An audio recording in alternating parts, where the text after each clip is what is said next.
नमस्कार, मी सोनल स्वागत करते तुमचं सगळ्यांचं माझ्या चॅनल सोनल स्कॉलर्समध्ये. तर आता सर्व कांदा उत्पादक शेतकऱ्यांसाठी खुश खबर आहे. तर आता शेतकऱ्यांना कांद्याचं अनुदान हे मंजूर झालेलं आहे. तर या संदर्भातला शासन जी आर सुद्धा आलेला आहे. तर नेमके किती शेतकरी यामध्ये पात्र आहे किंवा कोणाला लाभ मिळणार आहे, त्यासाठी व्हिडिओ शेवटपर्यंत पहा. नवीन असेल तर सबस्क्राईब मात्र करून जा.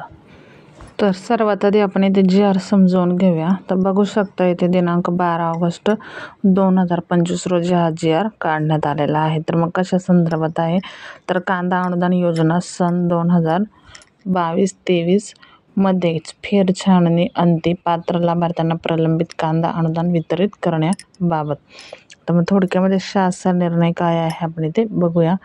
तर ते बघू शकता, राज्यातील कृषी उत्पन्न बाजार समिती असेल किंवा मग खाजगी बाजारपेठ असेल, तर दिनांक 1 फेब्रुवारी 2023 ते 31 मार्च 2023 या कालावधीत लाल कांदा विक्री केलेल्या शेतकऱ्यांना प्रति क्विंटल मागे ₹350 इतकं अनुदान आणि जास्तीत जास्त 200 क्विंटलपर्यंत हे अनुदान मंजूर करण्यात आलेलं आहे.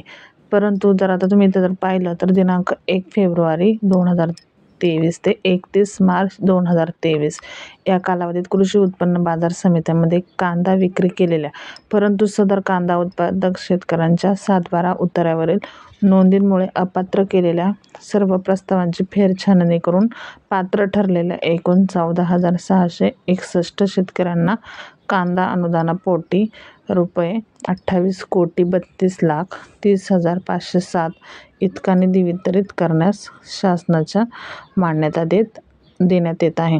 म्हणजे ह्या कालावधीमध्ये जर कोणी कांदा विकला असेल, परंतु ते शेतकरी 7/12 उतारामुळे म्हणजे नोंदींमुळे जर अपात्र झाले होते, मग त्यांची पुन्हा एकदा फेरछाननी करण्यात आली. म्हणजे काही पात्र ठरलेले आहेत 14,661 शेतकरी, त्यांच्यासाठी इथे हे अनुदान देण्यात येत आहे आणि त्याचंच निधी वितरित करण्यासाठी शासनाकडून मान्यता देण्यात आलेली आहे. तर इथे खाली बघू शकता, कांदा अनुदान योजना सन 2022-23 योजनेअंतर्गत फेरछाननी अंती पात्र लाभार्थ्यांना कांदा अनुदान वितरित करण्याचा तपशील पुढील प्रमाणे आहे. मग इथे तुम्ही बघू शकता, जिल्ह्याचं नाव दिलेलं आहे, तपशील दिलेले आहे. म्हणजे तुम्ही कुठे कांदा विकलेला आहे, बाजार समितीत विकलाय का, म्हणजे खाजगी बाजारात का, नाफेडला किंवा मग थेट पणन परवाना धारकांकडे विकलेला आहे. मग त्यानुसार इथे किती शेतकरी पात्र ठरलेले आहे त्यांची इथे संख्या दिलेली आहे आणि त्याच्यामध्ये त्यांना किती रक्कम अनुदानासाठी आलेली आहे पात्र लाभार्थ्यांना हे इथे दाखवण्यात आलेलं आहे. तर मग त्यामध्ये नाशिक जिल्हा असेल, धाराशिव असेल, पुणे ग्रामीण आहे, सांगलीमध्ये, तसेच सातारा, धुळे, खाली बघितलं तर जळगाव असेल, अहिल्यानगर असेल, नागपूर आणि रायगड.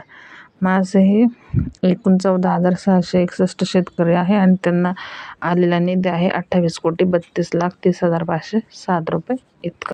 तर मग व्हिडिओ कसा वाटला हे नक्की कमेंट करून सांगा. व्हिडिओ जास्तीत जास्त शेतकऱ्यांपर्यंत, म्हणजे जे काही कांदा उत्पादक शेतकरी आहेत त्या शेतकऱ्यांपर्यंत पोहोचवा. चॅनलवर जर नवीन असाल तर चॅनलला सबस्क्राईब करायला मात्र विसरू नका. असेच महत्त्वाचे अपडेट आणि महत्त्वाचे व्हिडिओ सर्वात आधी आपल्या चॅनलवर तुम्हाला पाहायला मिळतील.